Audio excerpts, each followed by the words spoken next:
kàṣàkàṣà bíi kọ́lọ́rọ̀ ó gbọ́ ó ní tọ́lọ́rọ̀ bá gbọ́ kí ni bàbá ọlọ́rọ̀ ó ṣe. bàbá ẹ̀ ló pé 70 ọdún lókè èèpẹ̀. a ní ká ṣe àgbéyẹ̀wò ìgbésí ayé rẹ̀ ká fi lè lù lọ́gọ ẹnu gẹ́gẹ́ bí akọni lórílẹ̀ alààyè. For some of us from our society where Christianity has intruded, not always in very positive, ethical ways, and the history of Christianity in our society, as you know, has not been of the best, even till today. bí ẹ bá ṣe ń gbọ́ lórí agbàgbé rédíò bẹ́ẹ̀ lẹ́ ò máa rí wò lórí ìbánidọ́rẹ̀ẹ́ Facebook wa ní ọjọ́ Tuesday ní dédé aago 5:30 títí di aago 7 gbẹ̀rẹ̀. ẹ pàdé mi atọ́kùn yín àti àwọn tí ó jẹ́ ojúlùmọ̀ ọ̀jọ̀gbọ́n Wọlé Soyinka ní ọjọ́ Tuesday tí à ń sọ yìí a ó sì gbádùn ara wa dọ́ba. ẹ ṣeun mi.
Good evening.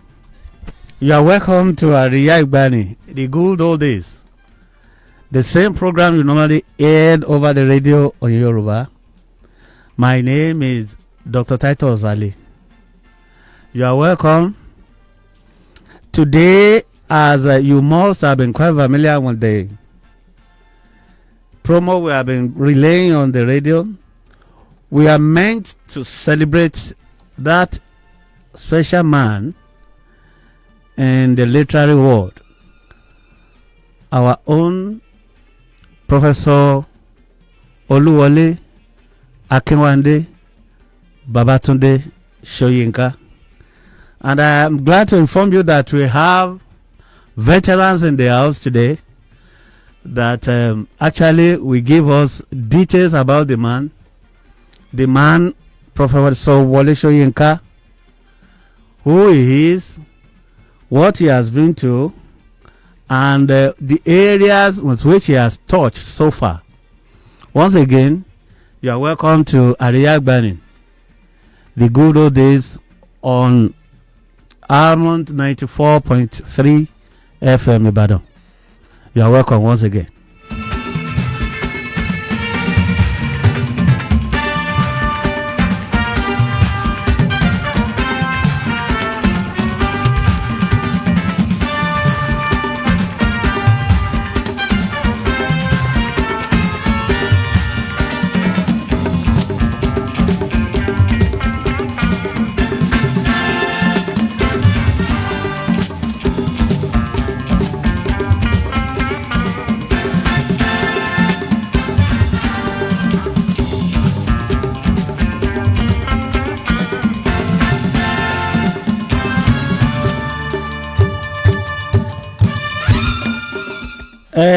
ṣé ẹni ó bá fèbò náà ní òtúmọ̀ rẹ̀ nílé àná mo ní ARIYA náà lẹ́ ń gbọ́ o kì í ṣe ètò míì gẹ́gẹ́ bí ìṣe wa a ti dé sórí àtẹ ní orí ìkànnì yín tí ẹ máa ń gbádùn ní gbogbo àsìkò ALMOND 88.3 FM ní Agodi GRA Ìkọ́làbà ní ilẹ̀ Ìbàdàn. Gẹ́gẹ́ bí a ti ṣe ń fan rere rẹ̀ láti bí ẹnu ọjọ́ mẹ́ta ìta ẹ̀sìn gbọ́ wa kétékété láti ń sọ wípé òní o àkànṣe ètò ni ó jẹ́ tí a ṣe láti fi láti fi ṣe àjọyọ̀ ẹni wa bàbá wa tí ó ṣẹlẹ̀ pé ó pé 90 ọdún lókè èèpẹ̀. Bí mo ṣe ń sọ yìí a ti wà níkàlẹ̀ gẹ́gẹ́ bí ìṣe wa.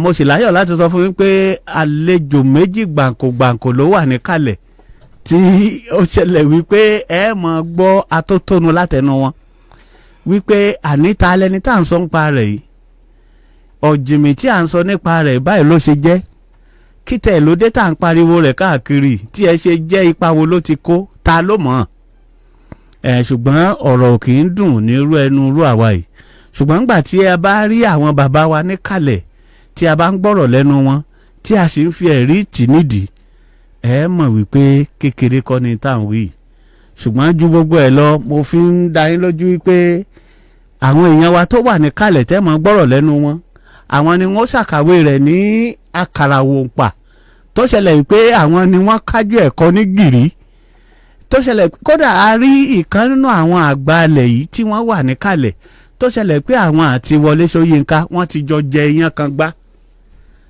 bẹ́ẹ̀ ni ṣùgbọ́n kí ó má jẹ́ pé mo gbà wá lásìkò a sì ń bá a bọ̀ ni ọ̀nà sì jìn díẹ̀ ṣùgbọ́n ẹja tún fi orin pa ẹsẹ̀ wò ná.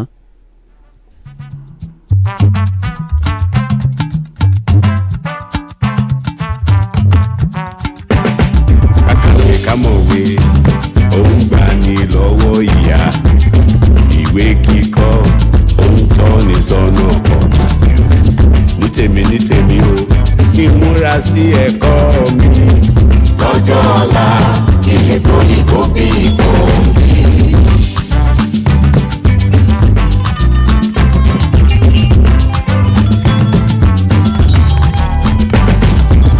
Ìlànà òyìnbó tí Kòǹgì sọ ní gbogbo àgbáyé ṣe ń bọ̀wọ̀ fún bàbá. Nobel tó gbà ó jọ mí lójú máa fojú sí ẹ̀kọ́ mi. Lọ́jọ́ ọ̀la ilé tó yí kó bí ìbò mi.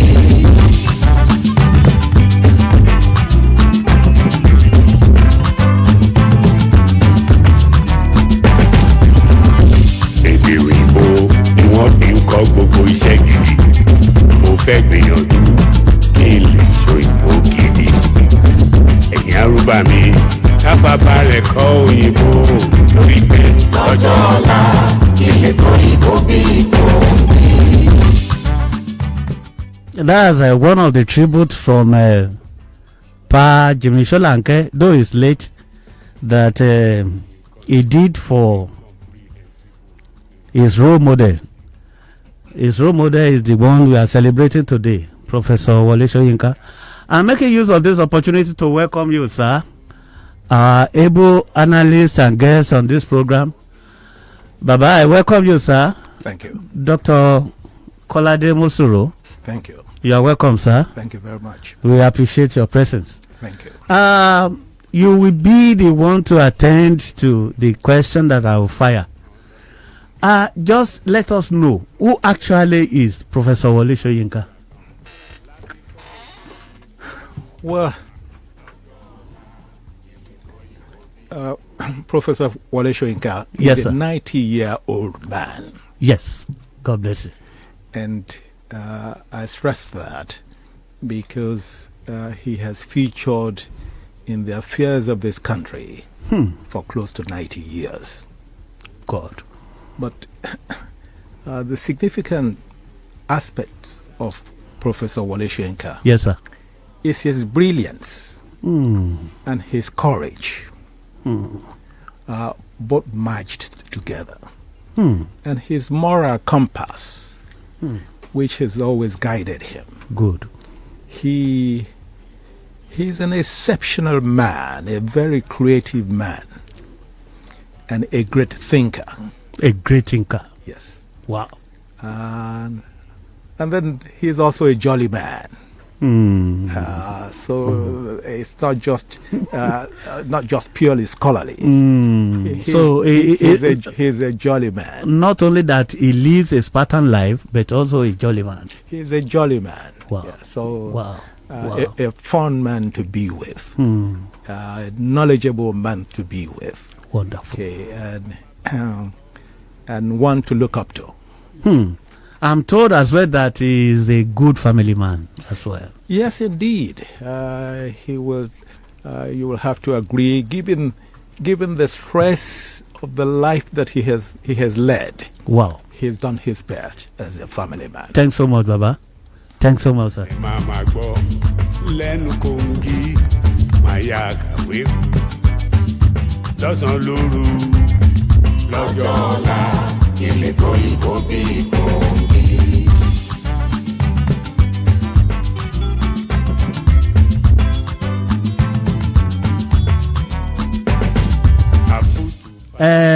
Bàbá wa mo kí yín káàbọ̀ sí orí ètò alàgbà tí gbogbo wa mọ̀, alàgbà Adémọ́lá Adéjùmọ̀ tí a mọ̀ sí bá a mọ̀ tán nílẹ̀ Yorùbá.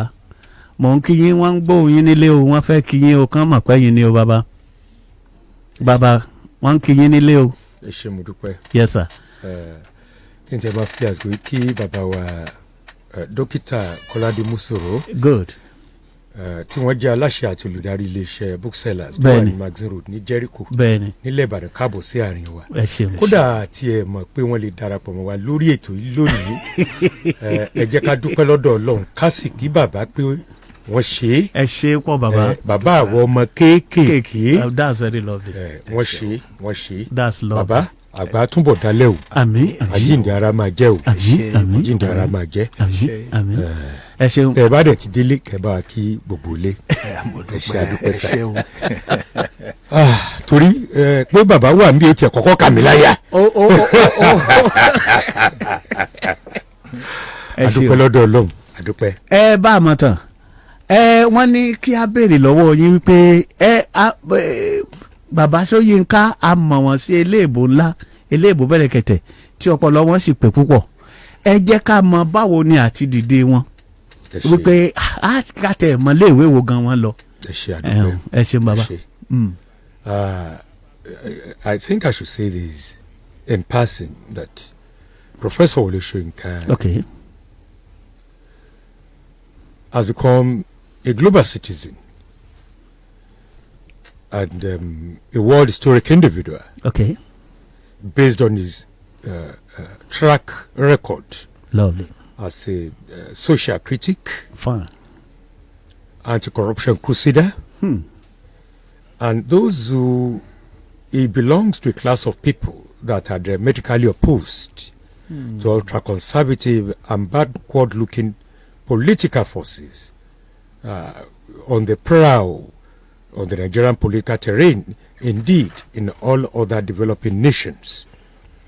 Having said that much, bàbá máa ń pera wọn ní ìjẹ̀gbá náà máa ń pera wọn. Ṣé mọ̀ pé ìgbìgbà tí ara pé wọ́n àgbékalẹ̀ èdè lára ọ̀tọ̀ náà ni, nítorí pé táwọn pè ní jẹ̀gbá ẹ̀ ní Ìjẹ̀bú àti Ẹ̀gbá. Ó ní wọ́n ń pè ní jẹ̀gbá. Ìṣàrà lápá kan, Abẹ́òkúta lápá kejì ni bàbá kó pọ̀ tí wọ́n pè ní Ìjẹ̀gbá.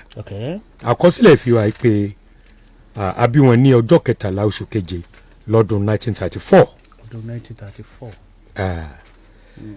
Kódà wọ́n jẹ́ pé wá pé ilé ẹ̀kọ́ alákọ̀ọ́bẹ̀rẹ̀ ti Pétérù Mímọ́ ní Aké Abẹ́òkúta ni wọ́n ti bẹ̀rẹ̀ ilé ẹ̀kọ́ alákọ̀ọ́bẹ̀rẹ̀ wọn níjọ́ náà lọ́hùn-ún. Wọ́n tún wá lọ sí Abẹ́òkúta Grammar School.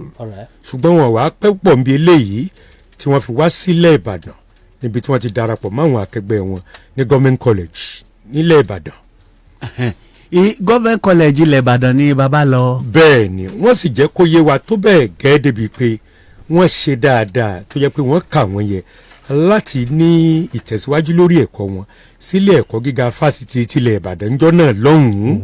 University College Ìbàdàn ni wọ́n ń pè UCI láàrin ọdún 1952 sọdún 1957. Kó n torí pé wọ́n tẹ̀síwájú nílùú òyìnbó lọ́hùn-ún kan tó lọ sí Leeds University, England láàrin ọdún 1957 sọdún 1958. Wonderful. Lẹ́yìn eléyìí ni wọ́n bẹ̀rẹ̀ sí ṣiṣẹ́ ní Rakot Theatre ní Shaw Square London láàrin ọdún 1958 sọdún 1960. Wow. Bóyá ká sì tẹ̀ dúró díẹ̀ náà torí ọ̀rọ̀ pọ̀ lòwe kọ́bọ̀. Èmi náà rí i pé ọwọ́ tẹ́ fi mú kúrò ní kékeré. Ẹ ṣe mi.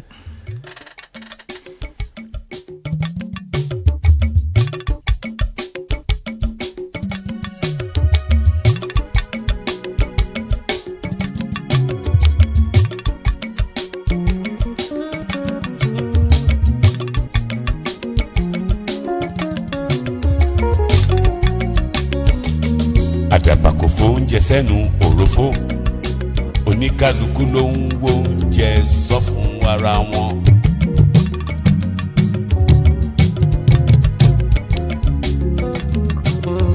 àgọ́ àlà ń bá òṣùpá rìn ayé ń pariwo pé ajá rẹ̀ ní.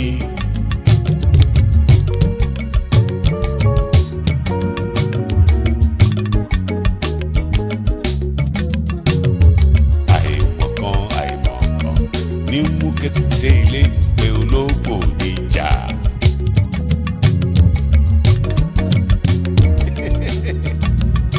àìní ọ̀rá ògòǹgò a kò fi ré adégbọ́ràn kú.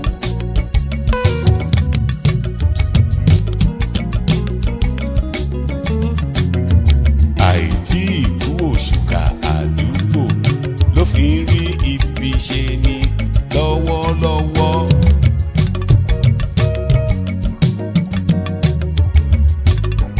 kàkà lọ́wọ́ akitì a kì í gbalẹ̀ bàbá ọmọ lọ́wọ́ ọmọ. ẹ wá gbọ́ a kì í gbọ́kú ilẹ̀ àfi kó ṣá.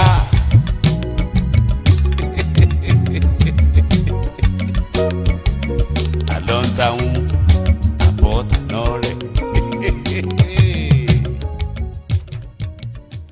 Bá a mọ̀ tán mò ń gbádùn yín lọ lẹ́kùnrẹ́rẹ́ lẹ́ẹ̀kan kó tó di pé mo ní ká tún fomi díẹ̀ sí. Bẹ́ẹ̀ni. Ẹ ṣe mi.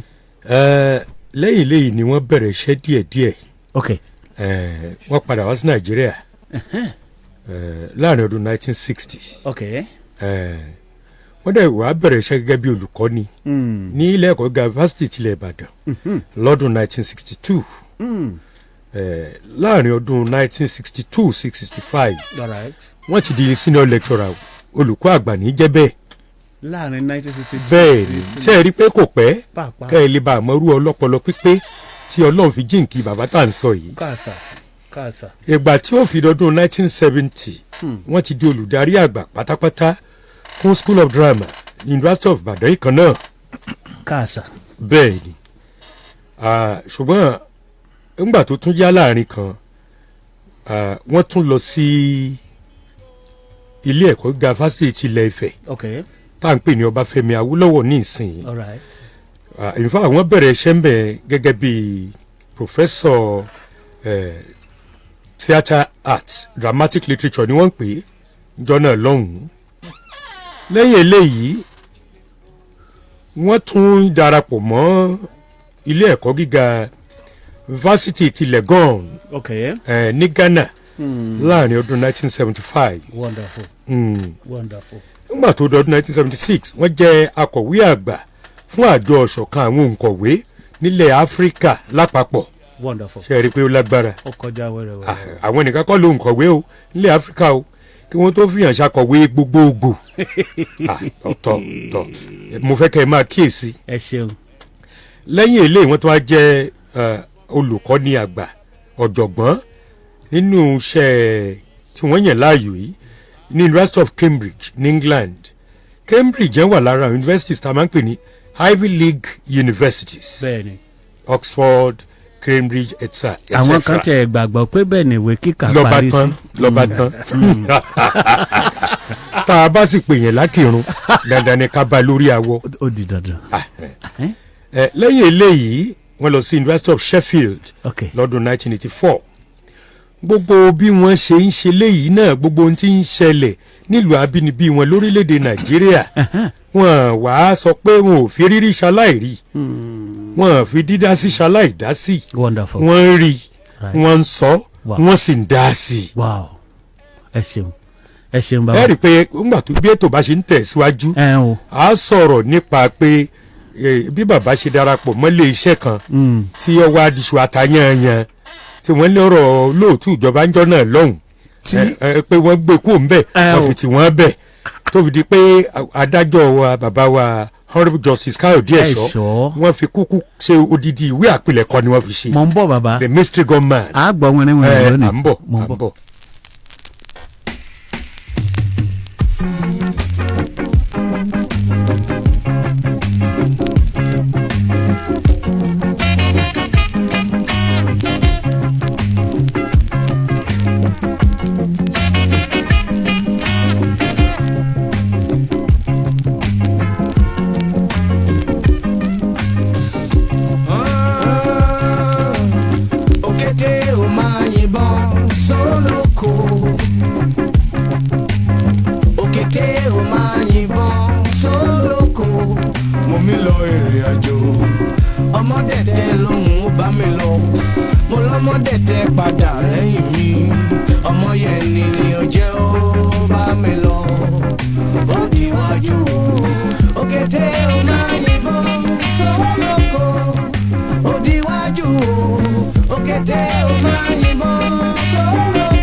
bàbá wa alàgbà kọ́ládé mọ́sòrò lẹ́ẹ̀kan sí mo kí yín pa ẹ̀kú kalẹ̀. ìbéèrè tí wọ́n béèrè lọ́dọ̀ yín tí n bá fi yorùbá béèrè báyìí ẹ̀ bá ń fi èèbó dáhùn rẹ̀ tó sì ṣẹlẹ̀ pé bó bá ṣẹlẹ̀ pé kí n fẹnu ara mi tú débì kan ẹni wípé wọ́n ní ọ̀mọ̀wé ọ̀jọ̀gbọ́n Wọlé Ṣóyínká wọ́n ní ẹni tó ṣẹlẹ̀ pé àìmọ̀ dáadáa la fi ń sọ lórúkọ burúkú torí ọ̀pọ̀ gbàgbọ́ wípé wọ́n ní tí ó jẹ́ ẹgbẹ́ burúkú tó wà ní àwọn iléèwé wa ní gíga wọ́n ní ọ̀jọ̀gbọ́n Wọlé Ṣóyínká ló bẹ̀rẹ̀ rẹ̀ bẹ́ẹ̀ ni àwọn kan dìde wọ́n ní kò rí bẹ́ẹ̀ làwọn èèyàn wá ń sọ wípé tó èèyàn kan tí ó ṣẹlẹ̀ pé wọ́n ń ṣe àràbù èébú that is misunderstood personality ní ọ̀jọ̀gbọ́n Wọlé Ṣóyínká eléyìí ó jẹ́ àwa gan tó ṣẹlẹ̀ pé a lè ó fẹ́ rọ wá lẹ́nu láti lè sọ pọ̀dọ́ ni wá wípé ó sì fẹ́ dàbẹ́ ń pé kò rí bẹ́ẹ̀ o torí ìgbà tẹ̀mí ti gbọ́njú tí mo ti mọ bàbá yìí mo rí wípé yàtọ̀ sí pé kó sọ̀rọ̀ líle ọ̀rọ̀ líle rẹ̀ náà sì ní pé kó la ọ̀rọ̀ mọ́lẹ̀ bó ṣe rí àbá ìwà pátá ìpàǹlẹ̀ lọ́wọ́ ẹ̀ wọ́n á ní pé how do you see it? Is it really true that Professor Wole Soyinka is a misunderstood personality? Do you agree? Certainly do. Mm-hmm. But I think that before we go into his activities in the university, okay, it's important for us to look at his background.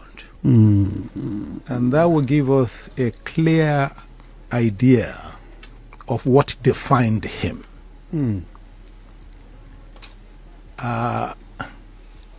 His childhood creed. Okay. They had 4 things. Okay. Má purọ́.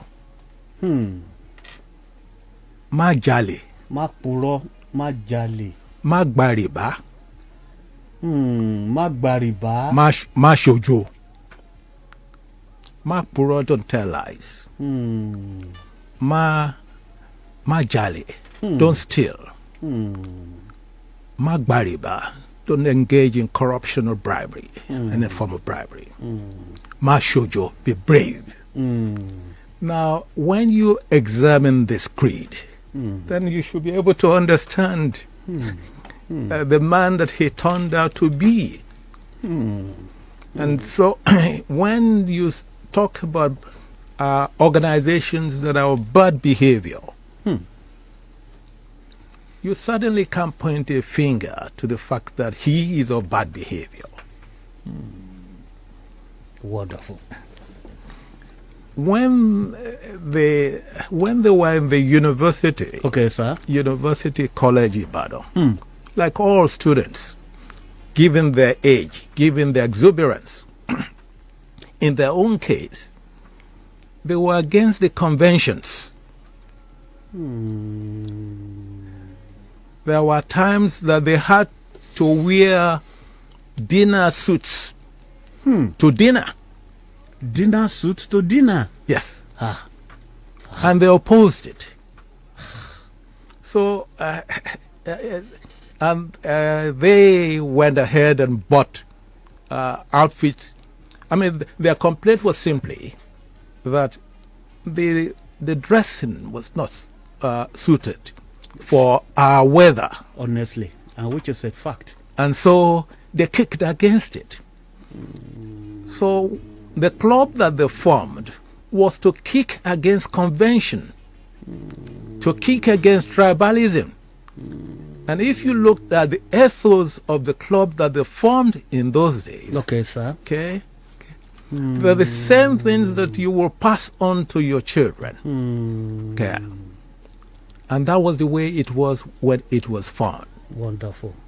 Now, whatever it has been turned into Now, okay, you can't lay that blame on Wole Soyinka. decades after he was no longer in You the... certainly can't. I mean... And he has never raised his hand to say that he's in support of very, very bad behavior. As a matter of fact, Yes. where students have behaved very badly, he've stood up and spoken against such bad behavior. Yes. Yes. So this fraternity that was created, I mean, when you're in the university, you create all sorts of clubs. You know, you create all sorts of clubs. And their club was against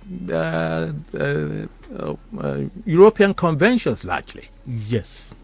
Yes. Yes, I know. Definitely yes. Thank you, Baba. I appreciate your aspect to that one.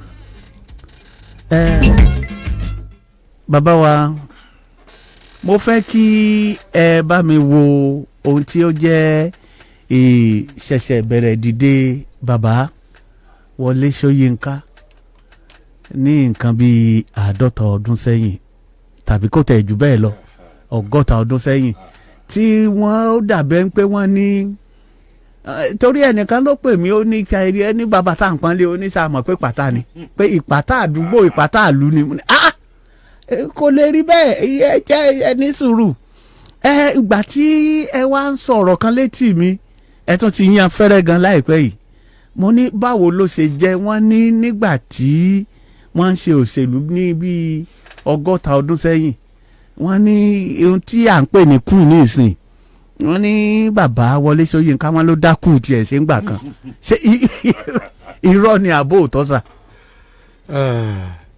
bóyá kò tiẹ̀ tó dìgbà yẹn kí n kàn mọ́ ṣàlàyé mẹ́nubà belenja tí bàbá wa sọ nípa ẹgbẹ́ tí wọ́n ń pè ní pirates of fraternity and sea dogs tí wọ́n ń pè lẹ́gbẹ́ òkùnkùn. ṣé rí gẹ́gẹ́ bàbá ṣe sọ lẹ́ẹ̀kan ẹ ṣeun gẹ́gẹ́ bí ọjọ́ orí wọn nígbà náà àti àsìkò tá a wà lórílẹ̀‐èdè Nàìjíríà tá à ń làkàkà láti gbòmìnira lọ́dọ̀ àwọn amúnisìn àwọn òyìnbó oríṣiríṣi nǹkan lẹ gbogbo àwọn ẹgbẹ́ wọn ń dá sílẹ̀ nígbà náà bàbá rẹ̀ ti jẹ́ kó yé wa gan níbẹ̀rẹ̀ pé Professor Wole Soyinka is a fabulous socialite. Honestly. A jolly man. A jolly man to the core. ẹgbẹ́ tán dẹ̀ ń sọ yìí ẹ rí i pé àárín kan it's on record Prime Minister wa Alhaji Abubakar Tafawa Balewa ó pè wọ́n fún entertainment kan wá bó ń ṣeré. ó ti o. oh yes. Wonderful. ìyẹn nìkan kọ́. Wonderful. àárín kan ẹgbẹ́ yìí ló lead the blood donation.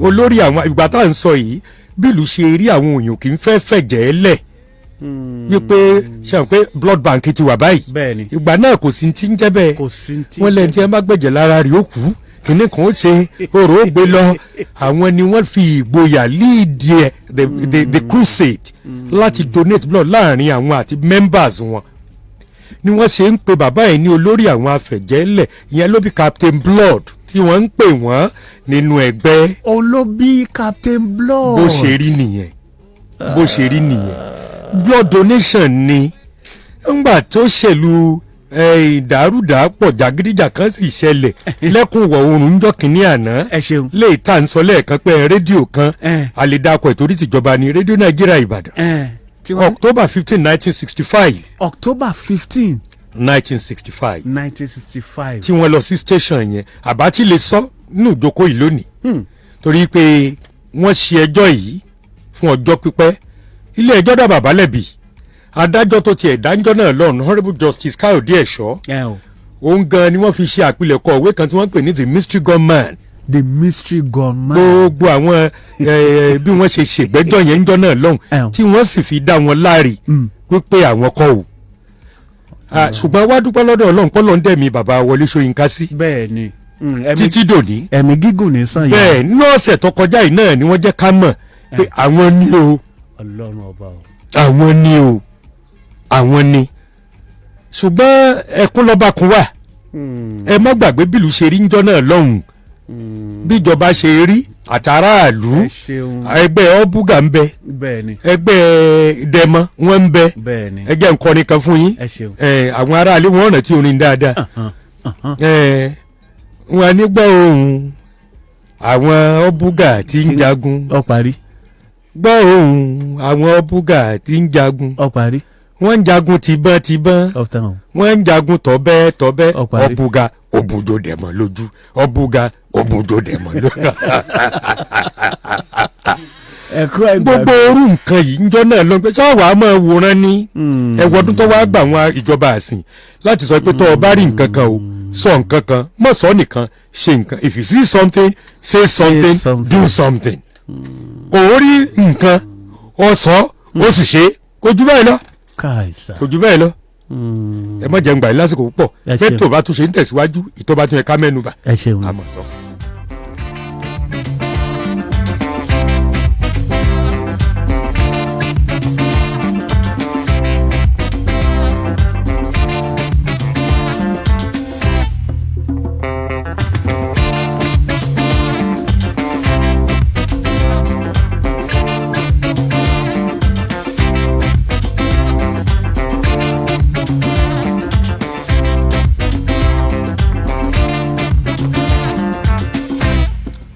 fìyà jẹ mí torí ojú mi lọ ṣó fẹ́ fìyà jẹ mí torí ojú mi lọ bó bá jù mí lọ ńkọ́ kò sẹ́ni tó jù wọ́ lọ ní bó bá jù mí lọ ńkọ́ kò sẹ́ni tó jù wọ́ lọ ní ṣé dada ò lè jà ó lábòrò tó gbójú lọ́wọ́ ṣé dada ò lè jà ó lábòrò tó gbójú lọ́wọ́ àrígi ṣẹ́gi ṣe bóun lẹ́rù ó pa mo ní àrígi ṣẹ́gi ṣe bóun lẹ́rù ó pa kó tó fìyà jẹ mí gbé wàá múra tó jà rán lọ kó tó fìyà jẹ mí gbé wàá wọṣọ tó jà rán lọ kò sẹ́ni tó lè fìyà jẹ mí kó lọ kò sẹ́ni tó lè fìyà jẹ mí kó lọ kò sẹ́ni tó lè fìyà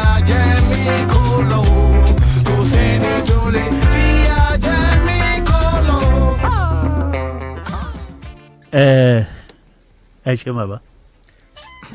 I should like to add. Yes, sir. Because my colleague here. Yes, sir. Gave the information that Professor Wole Soyinka went to primary school in Abeokuta. Okay, sir. St. Peter's. And then on to government college. Yes, sir. It's important to add that he started school at age 3. Professor Wole Soyinka started school at age 3. Yes. When he better loading. Okay. Yeah. Now, his father was a headmaster His father was the headmaster of the St. Peter's Primary School At that time. in that next to the church. Okay. Now he always saw his father bent down to books. And he felt that there was a serious communication between the books and the father. So he too wanted the books to communicate in some form with him. Now, his senior sister, Yes, sir. of course, went to school before him. And so one day he just went to his father's shelves and took the books there Okay. and said he too was going to school. Okay. So he took his father's books to school. Wow. Okay, and said he wanted to start school. Exemplary. I suppose they allowed him because the father was headmaster. The headmaster's child. But I bring this up to show his early relationship with books, and that has remained his relationship throughout his life. That's life. Honestly. Reading and writing. And I should further add that by the time he got to government college, age 11 and a half, he was the youngest in his class in 1946. And by the time he got to government college, he had already read the complete works of Shakespeare. Now, not too many people at age 60 have read the complete works of Shakespeare. And when he was in primary school, Yes, sir. he played a leading role in an operetta, The Magician. And so he was, from early times, exposed to theater. And he saw theater as life. And so I just bring this point up, just to be able to lead you to his personality. Honestly. To his personality. And it is the added value. Honestly. We appreciate it much. We appreciate it much. So, whatever we might be seeing in terms of brilliance and all that about Professor Wole Soyinka didn't start from probably 20 years ago, 30 years ago. Scholastic heritage. Oh no. Scholastic heritage. Yes. Yeah, yes. I mean, the father, being the headmaster, 1934, Okay. his house was like an intellectual water hole. Jesus. So that all the elites, they came around there. And Wole Soyinka was full of inquiry. He was always asking questions. He showed a lot of curiosity, and he was always eavesdropping on their conversations. Yeah. So when they talked about the World War, Okay. he listened. Wonderful. When they talked about religion, he listened and asked questions. And when the mother, along with Fela's mother, okay, and formed the Egba Women's Union, he served as the courier. Okay? He was part of it.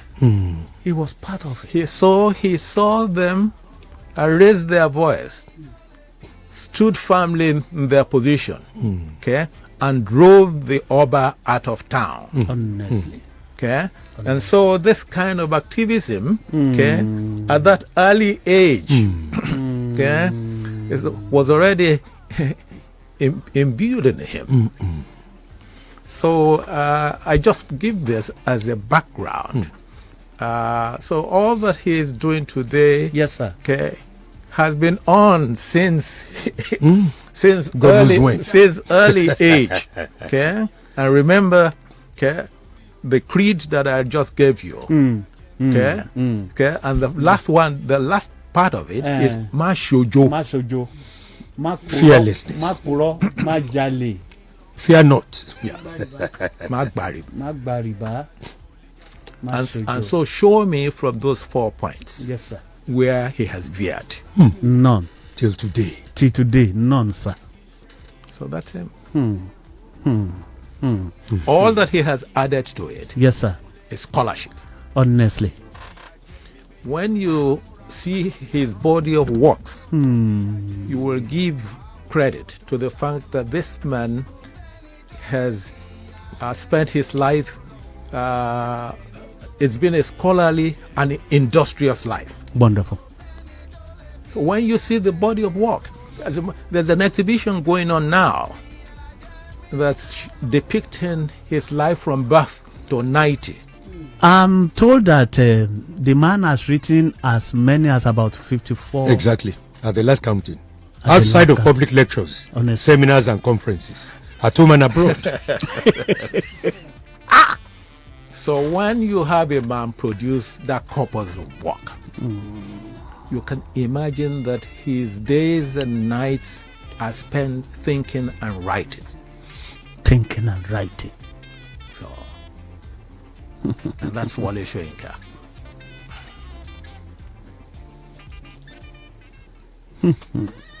This is wonderful.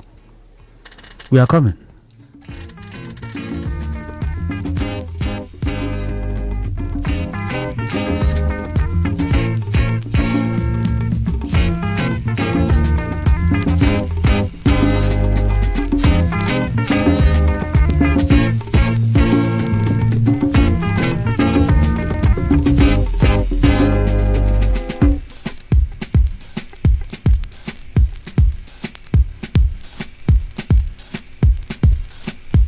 Ìbéèrè mi báyìí yóò lọ sí ọ̀dọ̀ ọba àmọ̀tàn.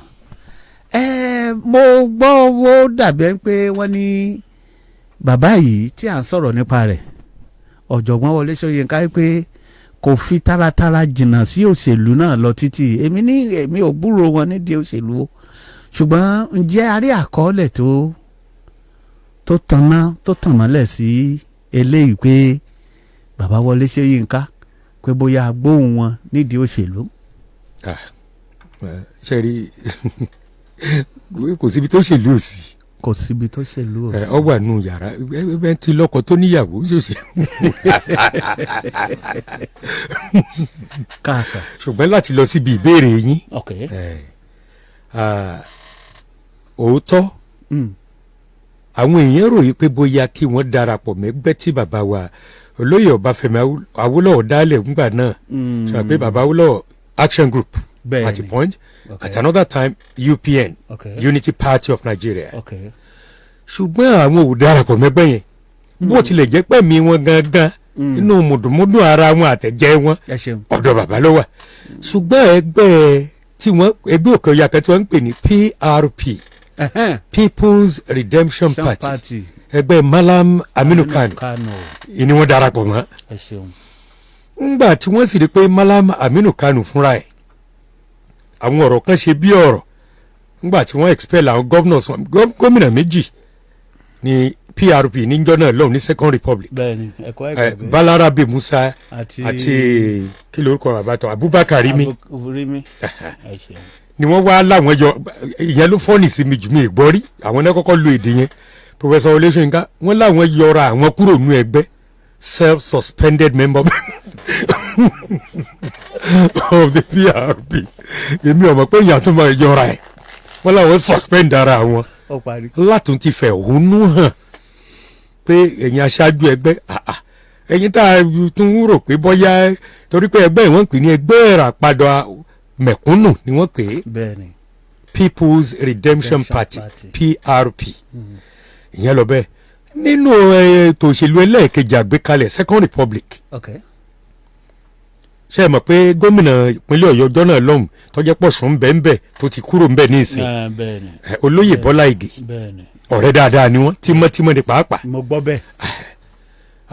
Wọ́n wà ńbàdàn o. Bẹ́ẹ̀ ni August 13 ọjọ́ kẹtàlá oṣù kẹjọ ládìbò gómìnà lọ́dún 1983.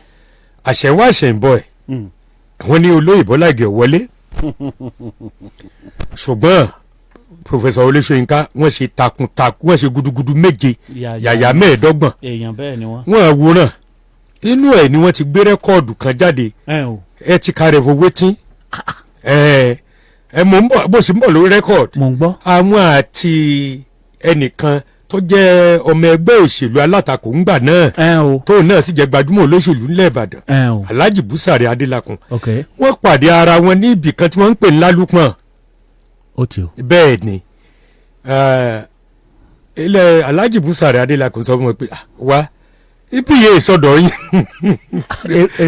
Ìbàdàn wọn ń pè bí yìí kì í gbọ́ kílódé kì í gbọ́ kì í gbà méjì pàdé. ńgbà tó sì ti wá èmi ò lè guarantee security ẹ̀ ń bí tó wà yìí. ọ̀jọ̀gbọ́n Wọlé Ṣóyínká dẹ̀ wá ń sọ fún jọ́dọ̀ náà pé wá ọlọ́pàá nìwọ àbí sọ́jà tó fi jẹ́ pé ìwọ lọ́ọ́ guarantee security mi. káàsà. láì sí àní-àní lẹ́yìn táwọn méjèèjì ní síra wọn ọ̀jọ̀gbọ́n Wọlé Ṣóyínká ń ọ̀rọ̀ àdọ́gbọ́n yẹra torí pásíkò tá à ń wí yìí lágbára púpọ̀ jù. tó ga ọ̀gá. òun ló bí rẹ́kọ̀dù tẹ́ ẹ bá wo lyrics ọ̀rọ̀ orin yẹn ara bílù ṣe rí tí gbogbo ẹ ti di kúmọkùmọ ńgbà náà ni wọ́n fi kọrin ẹ ṣeun. ẹ jẹ́ n fún yín ní àpẹẹrẹ kan. wọ́n ní the Russian astronauts flying in space radio the puzzle to their Moscow base. They said we are flying over Nigeria and we see high mountain in built-up areas right in the middle of heavy traffic. Is this space madness? Please tell us quick. That in new mountain the computer says snappish is just a load of their national. ìjọba ẹ̀ lọ́hùn ilẹ̀ wọn ò kó wọ́n wá di pẹ́lẹ̀ wá di òkè gíga sí gbogbo ojú títì tí mọ́tò ọ̀ráyè kọjá òun ni wọ́n ń dọ́gbọ́n sọ́nù àwo orin un. tí n bá gbọ́ yín dáadáa n tẹ́ ń sọ ní pé ọ̀jọ̀gbọ́n Wọlé Ṣóyínká náà ti kọrin rí. dáadáa. lóòótọ́ mo mọ̀ rírẹ́ o. I no go lie, na inside am I go live and die. I know my country, I no go lie, na him and me go yap till I die.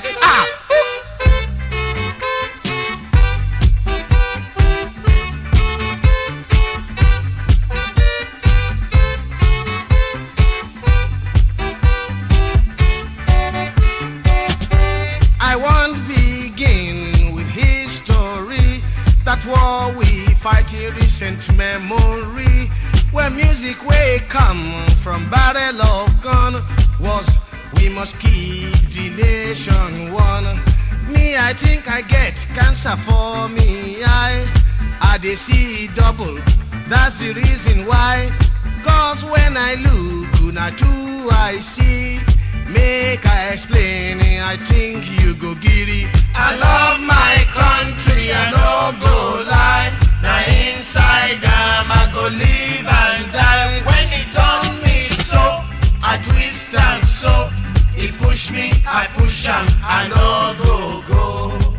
My next question will go to my able scholar, Dr. Kolade Mosoro. From this recorded music that we are listening to right now, I can see that we find the hands of Professor Wole Soyinka in music as well. So I want to believe he must have been a man of many parts. Certainly. So please, that was why I asked the first question. Who actually is this man? Can you let us into how many parts we can make a definition of Professor Wole Soyinka? Well, if you say a man is a creative man, you do not put a limit. Once you call a man a creative man, you don't put a limit. You don't put a limit. Wonderful.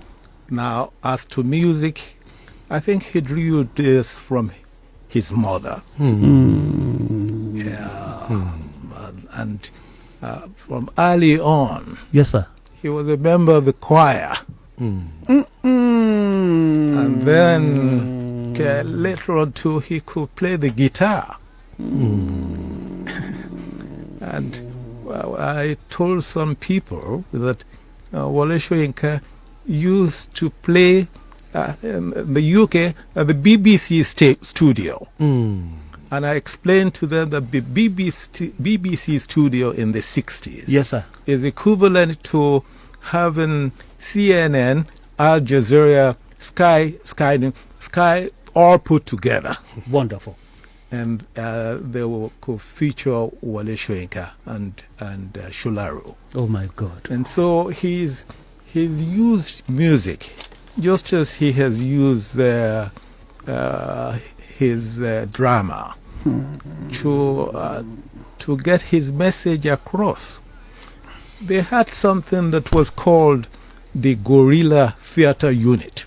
The Guerrilla Theater Unit. Yes, because if you want to watch a play, you go to the theater. And that's where the stage is. Actually. So you go to the theater. All right. But then they conceived of another theater. Wole Soyinka, they created this Guerrilla Theater Unit. They would take the theater to the market. So they would just set up, okay, and perform. Wonderful. Set up and sing. Wonderful. And this was music to convey a message, a very serious and important message. One in a language that the masses will understand. Okay? And so if you listen to the lyrics, yes, okay, then you'll get the message. It was a lot of satire, okay, but it didn't come across in a very, very high scholarly, like you will have in journals. My God. No. It was everyday language, so that the message could come across. I mean, you should get across. You will find things like if the physician should start his operation, the lights will go off. Wonderful. And he will have to finish with the candlelight. Yes. That was 1983, and you still have that going here. Yes. Okay? So things like that. And for the young lads, Wole Soyinka said in that music, whichever way the country pushes him, he's not going to leave this country. He's not going to Japa. Okay? And nobody has been pushed as much as Wole Soyinka. Yes, I know that. Yes, we all know that. Tó ẹ̀yin èèyàn wa orí ètò àríyá àgbàanì náà lẹ́wà tẹ́ ti ń gbọ́ wa o. Wípé à ń da ìbò bolẹ̀ nǹkan kan náà la wí nǹkan kan náà la ṣe ń sọ. Bàbá wa mo dúpẹ́ pọ̀ lọ́wọ́ yín. Kó tó di wípé a ó máa gba ìpè láti ìta. Ìbéèrè méjì kan sì ń tawọ́ tasẹ̀ lọ́kàn mi tí n ó bi ẹ̀yin bàbá wa méjèèjì. Alákọ̀ọ́kọ́ ni pé ní ọ̀wọ́ tí ojú tèmi tẹ̀ ti rí ńgbà tí mo mọ ọ̀jọ̀gbọ́n Wole Soyinka, mo rí i pé ajàjàgbara kan ni wọ́n. Tí ó ṣẹlẹ̀ wípé paramọ́lẹ̀ kọ̀rọ̀ wọ̀ sí ni mo mọ̀ wọ́n sí, torí mo ní àwọn àpẹẹrẹ bíi méjì kan. Wọ́n ti fún wọn lóyè kan tí ó dàbẹ́ pé òun ló fẹ́ ga jù nílẹ̀ yìí, ṣùgbọ́n tó ṣẹlẹ̀ wípé wọ́n béèrè fún nǹkan kan tàbí wọ́n rí nǹkan kan tó bí wọn nínú tó jẹ mọ́ èèyàn jẹ àti ìwọ̀sí ni wọ́n ṣe ju oyè náà lẹ̀. Mo sì wo ìgbà tí a bẹ̀rẹ̀ sí ní ṣe àjọyọ̀ oríkádùn wọn ti ọjọ́ ìbí, mo wò nínú gbogbo àwọn oyè tí wọ́n ti jẹ àti àmì ẹ̀yẹ tí wọ́n ti gbà, mo ṣe bí wọn ò fi sí ni wọn ò fi sí, tí ó fi hàn pé wọ́n kọ́ tinútinú, wọ́n kọ́ tọkàn tara.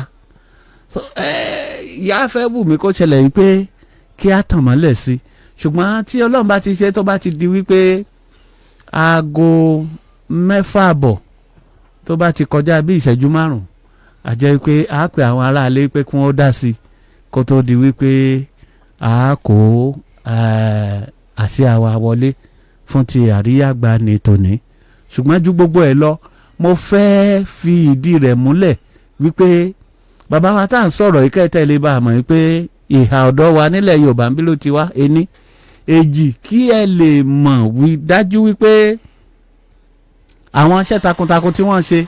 Ẹnìkan sọ wípé ńgbà mo pàdé ẹ̀ ó ní èdè òyìnbó nìkan ni Wole Soyinka lè kọ́, mo ní rárá, mo ní ìsọkúsọ ni wípé àti Yorùbá, ó ní jọ́ tóun ti ń gbọ́ tó sọ̀rọ̀ ó lóun ò gbọ́ Yorùbá lẹ́nu ẹ̀ rí. Mo ní ó dà, ìwọ tẹ́tí sétò yìí ó gbọ́, torí náà mo fẹ́ ká gbọ́ ọ̀rọ̀ láti ẹnu oní nǹkan gangan fúnra rẹ̀ ní àwọn àlàyé kan tí wọ́n ń ṣe nípa ìwé Yorùbá tí wọ́n kọ àti àwọn ojúsùnùkùn tí wọ́n fi wo àwọn ọ̀rọ̀ kọ̀ọ̀kan. Ẹ ṣé mi. Ó fẹ̀yìntì tonality is a word I'm trying to use. I'm trying to remember the word for tonality in Yoruba, but I can't immediately remember. Tonality is a word I'm trying to use. I'm trying to remember the word for tonality in Yoruba, but I can't immediately remember it. So, wóró náà ń pè sá wóró ni wọ́n ń pè. ó jẹ́ bí ìgbà tí èèyàn ń kọrin ni tí wọ́n bá sọ ọ̀rọ̀ kan ní Yorùbá tó yẹ pé dòrèmí ni àbí dòmídò tó bá lọ sọ ní dòmídò nǹkan míì ló ń sọ ìgbà míì túkútúgbà ló ń sọ tó bá fi orin yẹn tonality tó bá fi sí tó náà ló ṣe jẹ́ kí n kọ alápàtà àpàtà eré yẹn kò mẹ́sẹ̀ dúró tí ò bá jẹ́ Yorùbá tó wà ń bẹ̀ èèyàn lè sọ alápàtà èèyàn lè sọ àlàpàtà èèyàn lè sọ ó tún kò kẹta kan tí mo lò nú eré yẹn tí mo rántí nìsín so torí àwọn tí wọ́n ń lo èdè Yorùbá ń bẹ̀ yẹn nígbà tó fẹ́ pe alápàtà tó ń pè ní nǹkan míì gbogbo ẹ̀ dàrú orí sọ́jà ó dàrú àwọn àlejò tó wá síbẹ̀ orí wọn dàrú torí kí ló ń sọ alápàtà wọ́n ṣìnà lọ́nà torí ìyàtọ̀ tó wà láàrin alápàtà àti alàpàtà is a quarry worker, somebody who splits rocks. Alápàtà is a butcher. Nǹkan méjìjì pátápátá. So eré yẹn lórí ìdàrúdàpọ̀ láàrin alápàtà àti alàpàtà ní dé Yorùbá ó fẹ̀yìntì tonality is a word I'm trying to use. I'm trying to remember the word for tonality in Yoruba, but I can't immediately remember it. So.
Yes, sir. We just heard Professor Wole Soyinka speaking Yoruba. Yes, sir. And of course, he has command of English. Yes, good. But I should like to add, yes, sir, that he also can speak French. He can read Greek. He can read Latin. And he can read Spanish. Linguist? Yes, he's a polyglot. I'm just giving you this background to show the kind of brilliance. He speaks French? Oh yes. I mean, if you come to the exhibition, you will see him read Martin Luther King's "I Have a Dream" in French. Jesus.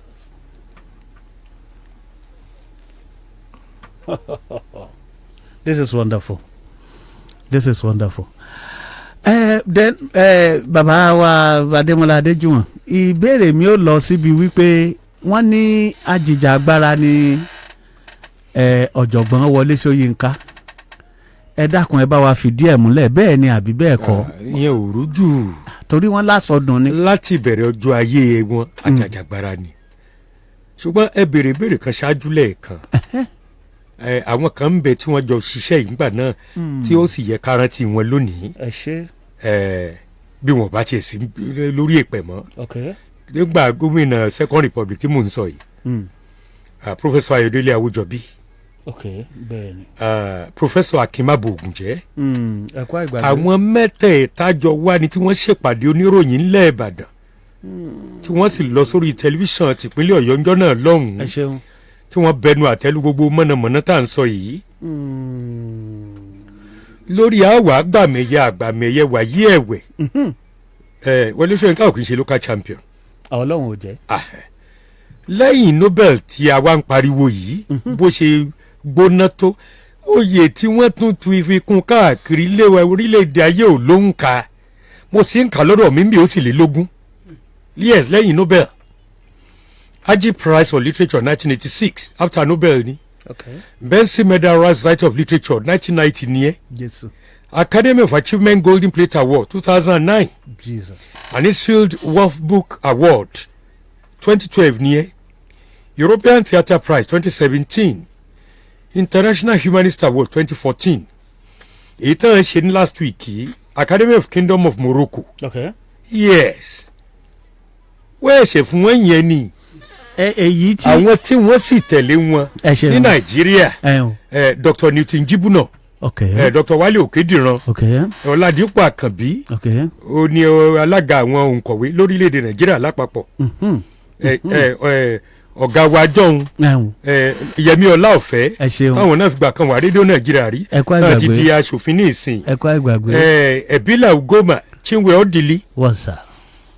World Organization of Writers tí Margarita Ali tó ń jẹ́ olórí wọn wọ́n fún aláwọ̀ lẹ́jọ́ mẹ́ta yìí yàtọ̀ sí pé olórí orílẹ̀-èdè wa wá sọ national theatre wa lórúkọ wọn. Ẹ ṣeun wọ́n tún ní ọ̀nà kan láwa sọ pé Aláké kábíyèsí tilẹ̀ gbá wọ́n ní kó tiẹ̀ jẹ́ pé ọjọ́ bí wọn gan kó kúkú jẹ́ public holiday ní gbogbo Nàìjíríà. Lọ́ba parí.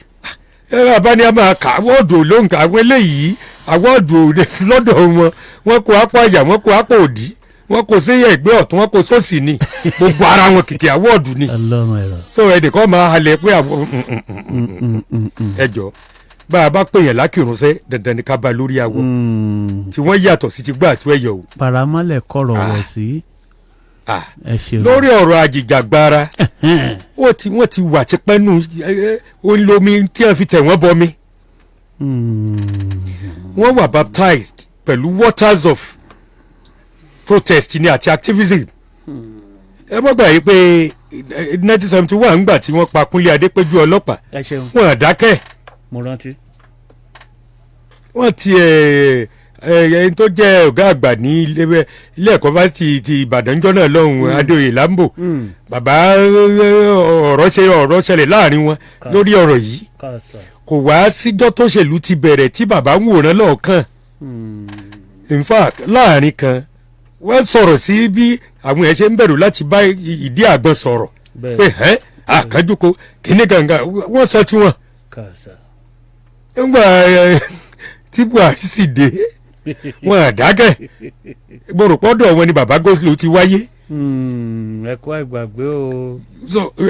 pé bàbá wà pé wọ́n ò rí wọn wà ní sọ tàbí wọn wà ní gbègbèsẹ̀ kì í ṣàwọn. Good. Kì í ṣàwọn. Ẹ ṣeun bàbá mo dúpẹ́ pọ̀. Ní báyìí ẹ̀yin èèyàn wa nílé lókù tí ẹ kàn sí wa. We'll be waiting on you to please call in and then ask your question. I would love it more if you can put across your question in English so that we will have a revered guest on seat to answer to whatever question you might want to ask. God bless you.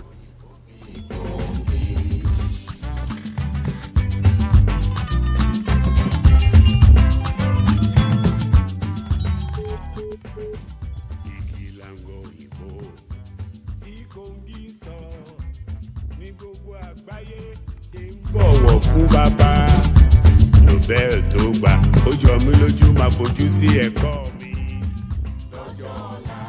Hello. Ẹ kúrọ̀lẹ́ o. Ẹ kúrọ̀lẹ́ sà.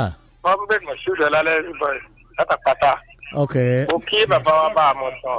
Ok. Bẹ́ẹ̀ ni ọpọlọ wọn ò ní dàrú. Àmín àmín àmín.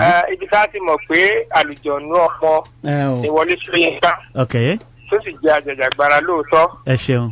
October 15, 1965. Ló lọ wọlé ní Nàìjíríà. Tó fa téèpù tí bẹ́ẹ̀nà tó fi sọ̀rọ̀ lọ́jọ́ ẹ lọ́hùn. Mo dúpẹ́ lọ́dọ̀ lọ pé mo ṣì wà láyé mo ń gbọ́ à ń gbọ́ lọ́la kan rí pé kí ẹ stop lóòótọ́. Bẹ́ẹ̀ ni mo gbọ́ mo dúpẹ́ lọ́dọ̀ lọ pé mo tó wà láyé lọ́jọ́ ìní. Tí wàá di bàbá yìí fi bọ́ nínú ọ̀rọ̀ tí mo sọ fálùjọ̀nù ni. Nírọ̀lẹ́ ọjọ́ ìgbà tó fẹ́ lọ according to people. Ó fá gbogbo orùngbọ̀n ẹ̀ pátápátá Okay. Tí kò jẹ́ gbogbo èèyàn rí pé ó ń fàrùngbọ̀n òun. Okay. Bẹ̀rẹ̀ ìgbà tó bá fi wọnú orí Nàìjíríà, ó ti wá lọ ṣe artificial irùngbọ̀n. So ibi dáadáa ti ibi tó ti fi rẹ̀ pé ẹni àti fọyín Soyinka wọ́n rí ìrọ̀lẹ́ tó fa irùngbọ̀n. Tó wá ṣe é ṣe kéèyàn ó fún irùngbọ̀n míì láàrin wákàtí kan ibi tí wọ́n ti dá láre nìyẹn. Wonderful. Ṣe rí pé àlùjọ̀nú ọmọ ní. Àlùjọ̀nú ẹ̀dá ni. Ọlọ́run á jẹ́ kẹ́mi ẹ̀ ogun sí o. Àmín. Ẹ kú ìgbẹ́ pàtàrọ̀. Ẹ ṣeun adúpẹ́ pọ̀. Ẹ ṣeun.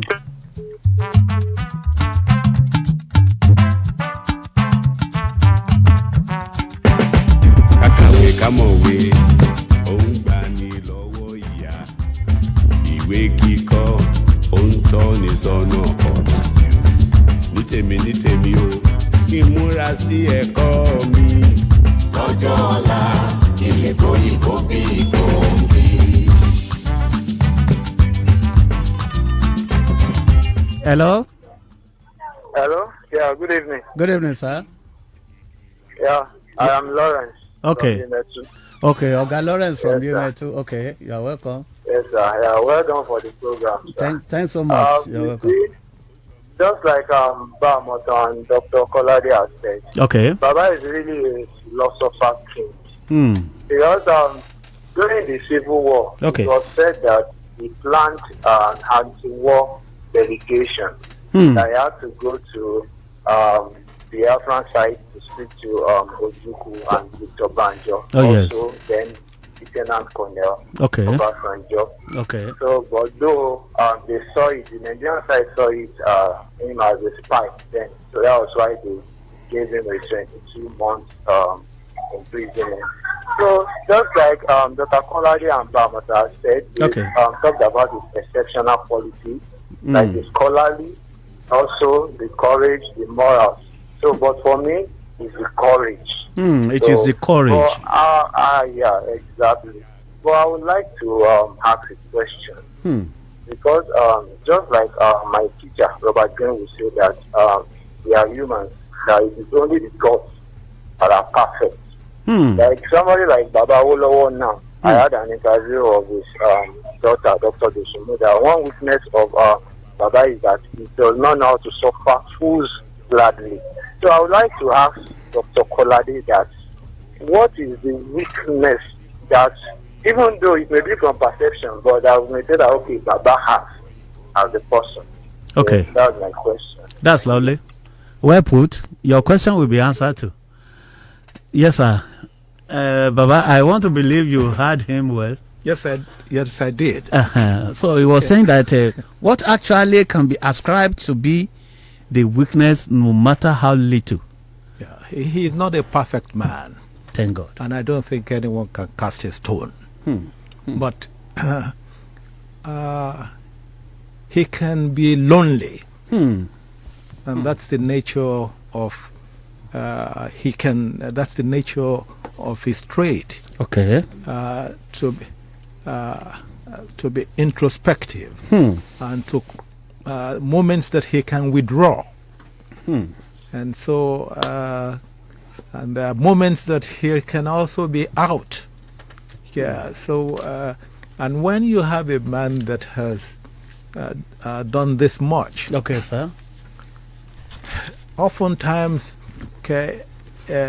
you cannot the family life will take a bit of beating because you know Wole Soyinka is not only a Nigerian, he has become a global citizen. Yes, essentially. Look at his 90th, for example.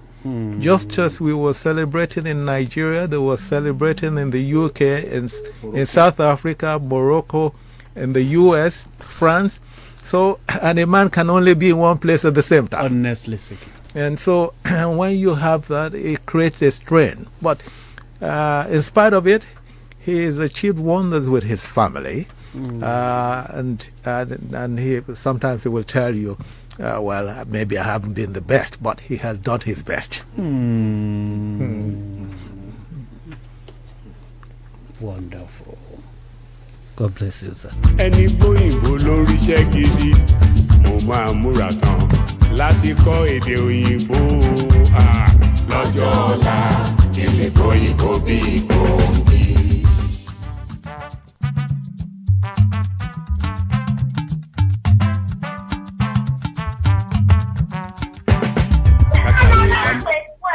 Hello. Yes, ma'am. Ẹ ti wọlé o, à ń retí ìbéèrè yín o.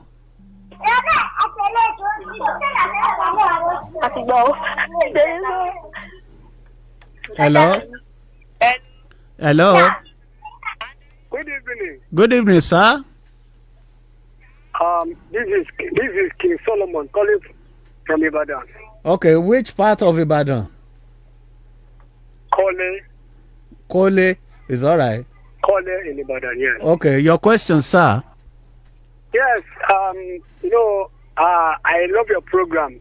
Thank you. Wole Soyinka is a man I love, and in fact, is a very important personality, like a global personality. But what I want to add is that yes, we have people like that okay. in this country. Okay. But Nigeria is a laughing stock in the community of the whole world. We have people, so many of them like that. Is he not feeling ashamed that he's from this country? Can't people like that come to help his country? That's my question. Bye. Thank you, sir. Thank you, King Solomon from Kole in Ibadan. Baba, that's a poster for you, sir. The man was trying to say that, okay, thank God we have somebody of such a blessed talent and brilliance in Nigeria. But the question remains that why is it that we have been lacking in terms of leadership? Why have we been lacking in the areas of administration and governance in the country? And we have been the laughing stock of people around the world. Yes, sir. Well, a man cannot make the forest. Sure. And it would be good to have many more Wole Soyinkas in all spheres to lift the nation. Okay. Yes, sir. That's what we should aim for. There's no... Yes, Wole Soyinka is great. Okay. But almost isolationary great. Isolationarily great.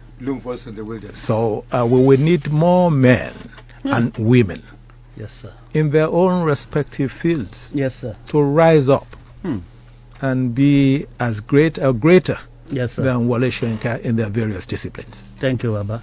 Hello? Hello? Otire.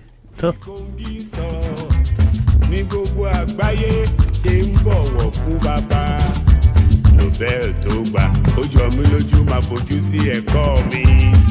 Lọ́jọ́ ọ̀la ilé òyìnbó bí gbòógì. Hello? Hello? Hello? Tọ́ ó dàbí ń kó tirẹ̀. Èdè òyìnbó ni wọ́n fi ń kọ́ gbogbo iṣẹ́ gidi. Mo fẹ́ gbìyànjú kí n lè ṣòyìnbó gidi. Ẹ̀yin arúgbó mi kábàbà rẹ̀ kọ́ òyìnbó torí pé lọ́jọ́ ọ̀la ilé òyìnbó bí gbòógì.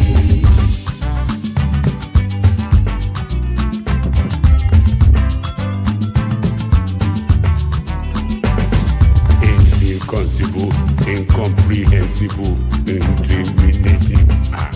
Ẹ máa gbọ́ lẹ́nu kòǹgì máa yá kàwé lọ́sàn-án lóru lọ́jọ́ ọ̀la ilé òyìnbó bí. Hello? Hello, sir. Yeah, hello, good evening. Yeah, sorry. Good evening, sir. Lawrence. Okay, Oga Lawrence from Unit 2. Yes, sir. Please, I want to ask a question, a particular question. Okay. Because, we talk about the scholarly features of Baba Soyinka. Okay. About how he has zeal for knowledge. So Okay. I would like to ask this general question, like, Okay. what can we say is responsible for the lack of zeal in most youth now for knowledge? Because now it's just all about getting the certificate. It's not all about getting the knowledge per se. So why are we in this retrogressive state?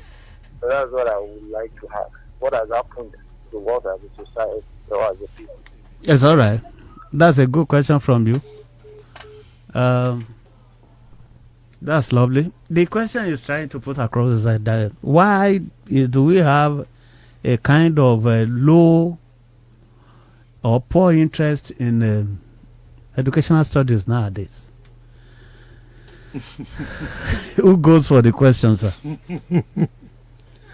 Gbogbo ala lọ́wọ́ ń bẹ̀ bí Nàìjíríà ṣe dà báyìí ìkìlọ̀ dáyé tásà dàpọ̀ mu ńgbà tá a wà níléèwé alákọ̀ọ́bẹ̀rẹ̀ ìdíjọ́ náà lọ́hùn wọn ò fẹ́ sí ṣe wọn ò fẹ́ ya ṣe exercise books tá à ń lò ní primary school Igbo lẹ́nu tó wà níwájú ẹ̀ Emmanuel Ifeajuna tó fò 5'9" ní Olympics wọ́n sọ pé torí Igbo ní ká má lò ó ṣùgbọ́n ní ìsìn ayé ti dáyé social media ìtàkùn ayélujára tọmọ bá gbé fóònù látàárọ̀ kò níṣẹ́ kankan ṣe tí lè ṣú ẹ bá nìkan lọ ra mọ́tò fọmọ secondary school tọ́lọ́jáde ń kí lè wá fẹ́ ká àwọn yòókù ó ṣe ọ̀nà rébù tí ò ríṣẹ́ tí ó ṣe ọ̀rà mọ́tò fọmọ tó jáde ilé ẹ̀kọ́ girama bá a ṣe sọ pé lùdà yìí bá sì sọ ọ̀rọ̀ ẹlẹ́sìn dé nǹkan kì í bẹ̀ o nǹkan kì í bẹ̀.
While we are rounding up gradually on the searchlight beamed on the life, times, and exploits of Professor Wole Soyinka, I had the gladness of heart to inform you that you will know more about this creative man, the literary icon. We have an exhibition that is going on right away from July 3rd this month, and it will continue to be that way till July 31st at 54 Magazine Road, Jericho, at the booksellers. You should know the place, where you will know more about the gentleman, the literary icon, the global citizen, Professor Wole Soyinka, where you will know right away the historical account with the pictorial evidence as well as visual forms to know about his birth right from the beginning till the present time, when he's now 90 years of age. You just have to be there. Mind you, the admission is free, and the place will be opened 9:30 in the morning till 5 p.m. in the evening. 54 Magazine Road at Jericho, Ibadan here. Please make sure you meet me down there. I will be there. This tomorrow I will be there. I can assure you. God bless you.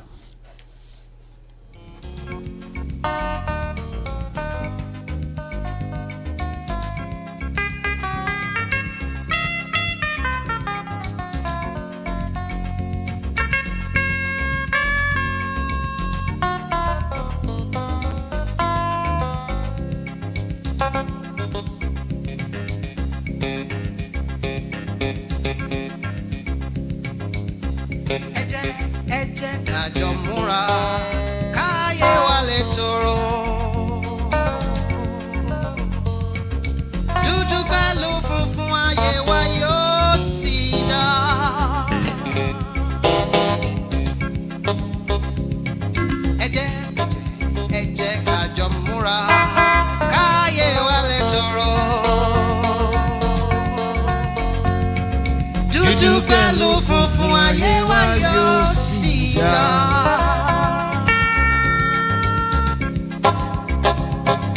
A ò mọ̀gbà tí kú máa dé ṣùgbọ́n ká tó lọ rẹ̀ mí ohun tá a bá ṣe yẹn lójú o àtọmọdé àtàgbà. mo kí yín gbogbo ẹ̀yin olólùfẹ́ ìkànnì ALMOND FM 94.3 ní ilẹ̀ Ìbàdàn. mo dúpẹ́ púpọ̀ lọ́wọ́ yín ẹ̀yin tí ẹ jẹ́ olùfẹ́ ètò àríyá àgbáni. tó gbẹ́dẹ̀gbẹ́yọ̀ la fi ṣe tòní kò ní ṣaláì mọ̀mọ́ rí bẹ́ẹ̀ ẹ̀yin náà lẹ́pẹ́ nìkan ní dókítà níṣẹ́ mọ́gbèdè lẹ́nu bẹ́ẹ̀ sì ni ẹni afẹ́ fi jọ náà sọ pé ó gbọ́ èdè kìíní ó gbọ́ kejì ó gbọ́ dórí mẹ́jọ ó tún gbọ́ wọ̀yọ̀wọ̀yọ̀ bó ṣe jẹ́ nìyẹn. Kó wá tó di pé àkàṣe gbogbo nǹkan lẹ̀ tó kù ṣẹ́jú 3 sí 4 yìí mo fẹ́ ká gbọ́ àwọn àrà tí Ọlọ́run tó ti fún bàbá ìdá ní ìkórìtà gbèsè ayé tó wá nítorí pé tá à ń sọ ni pé ó wáyé ó sì ráyé gbé ó gbé ayé rẹ̀ orúkọ rẹ̀ ò bàjẹ́ orúkọ bàbá rẹ̀ tó tún ṣẹlẹ̀ pé wọ́n ti fi kún gbà tó délé ayé kò bórúkọ bàbá rẹ̀ jẹ́ òun làwa ń sọ lórí ètò yìí wípé rí dájú pé ohun yòówù kó lè ṣẹlẹ̀ tàbí bí yòówù kó bára rẹ̀ wọ́n mà borúkọ bàbá rẹ̀ jẹ́ alàgbà wa Adémọ́lá Adéjùmọ̀ bá a mọ̀ tán lẹ́ Yorùbá tó mo fi ẹ̀dùn ọ̀nà lẹ́yìn lọ́wọ́ kẹ́ máa fi gégi ìṣó lórí tí a tún lè rí sọ lórí. kámọ̀ ṣáláì mẹ́nuba eléyìí ni. ẹ ṣeun. nígbà tí Professor Soyinka gba Nobel lọ́dún 1986. Yes sir. àwọn Swedish Academy tẹ́ ẹ bá gbọ́n tí wọ́n kọ lórí ẹ̀. ẹ ṣeun. mo kà á mo tún kà. Okay. ó lágbára púpọ̀ jù kí òyìnbó àgbáríjọ wọn kí wọ́n sì wá kọ adúrú nǹkan báyìí lórí èèyàn wa. Kàṣà. n tó lágbára pátápátá gbáà ni. ẹ ṣeun bàbá. wọ́n ní Soyinka has been characterized okay. as one of the finest poetical playwrights that have written in English. Linguistically too, Soyinka stands out as excellent. Wonderful. He possesses a prolific store of words and expressions which he exploits to the full in witty language, in satire, in broad script, in quiet poetry, and essays of sparkling vitality.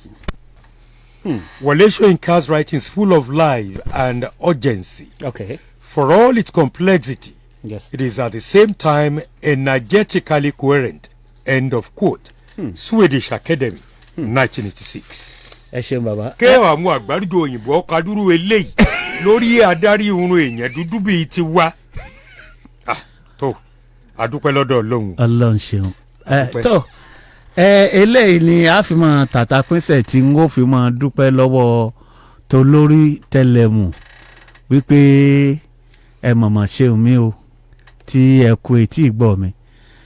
tó bá sì wà rí báyìí bí mo ṣe ń dúpẹ́ lọ́wọ́ àwọn tí wọ́n jẹ́ aláṣẹ iléeṣẹ́ yìí ni mo fi ń tó yín létí pé gbogbo àrà tí à ń dá nínú kọ̀rọ̀ yàrá ń bí ẹ lọ sí ìkànnì ìbánidọ́rẹ̀ẹ́ wa gbogbo ohun tí ó jẹ mọ́ fọ́tò àmúnú ẹni dùn àfi àpẹẹrẹ eré lélẹ̀ gẹ́gẹ́ bí ó ṣe ṣẹlẹ̀ pé wọ́n fún wa láti ọ̀dọ̀ bàbá wa ọ̀mọ̀wé Kọ́ládé Mọ́sòrò tí wọ́n ní iléeṣẹ́ booksellers ní Jericho nìbàdàn níbi tí mo sọ pé kẹ́ ẹ ti lọ wo àwòrán amójú ẹni dùn mórí ẹni yá nípa ọ̀jọ̀gbọ́n wa Wole Soyinka òun lẹ́yìn tí a ti kódà sí orí agbágbé ìbánidọ́rẹ̀ẹ́ wa tí ẹ ti máa wò tí ẹ ti máa gbádùn. mo ń fi àǹfààní ìdúpẹ́ púpọ̀ lọ́wọ́ bàbá wa ọ̀mọ̀wé Kọ́ládé Mọ́sòrò ẹ káàbọ̀ ẹ kú dìde ẹ ṣeun inú wa dùn pé a rí yín torí wípé Yorùbá ní wọ́n ní ìró là ń gbọ́ àìrá láàfin ṣùgbọ́n àwa gbàgbọ́ wípé rírí tí a pè yín tẹ̀tẹ̀ dá wa lóhùn a ti rí díẹ̀ nú Aláàfin náà inú wa sì dùn. ìgbà tí mo ti rí pé àwọn èmi fẹ́ sá pé èmi ò ṣètò kankan mú kéde. ẹ ṣé mo dúpẹ́. adúpẹ́ ọ̀pọ̀ sà kí ẹ bá wa kí bàbá o ìgbàkigbà tí wọ́n bá yọjú lágbára Ọlọ́run èmi náà ò sì ní jìnnà sí yín ní ìṣe tó ṣẹlẹ̀ pé Ọlọ́run ti ní pé kí a mọ̀ra yìí wọ́n ní èèyàn ní mú ní mọ̀nìyàn mo dúpẹ́ pọ̀ lọ́wọ́ yín bàbá ẹ ṣé ẹ pẹ́ fún wa sà olúwa ṣeun sà.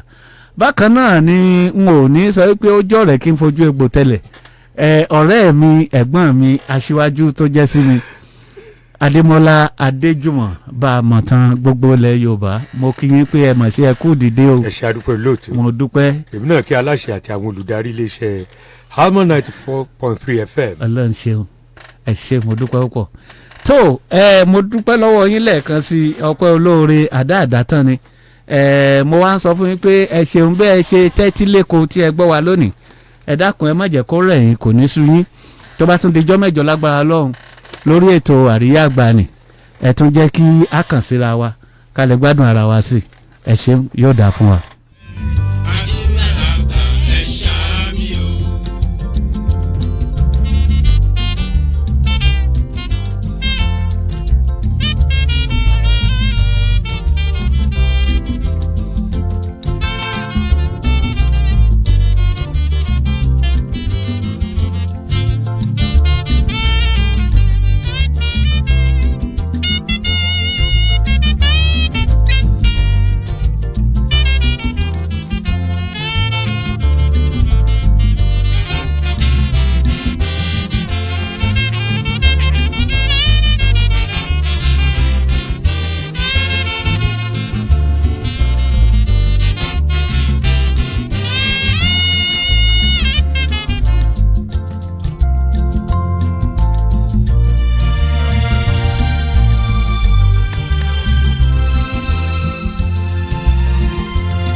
nǹka. èso almond ni mò ń kà aṣara gbogbo lóore tara ṣe mára gbá yágíyágí.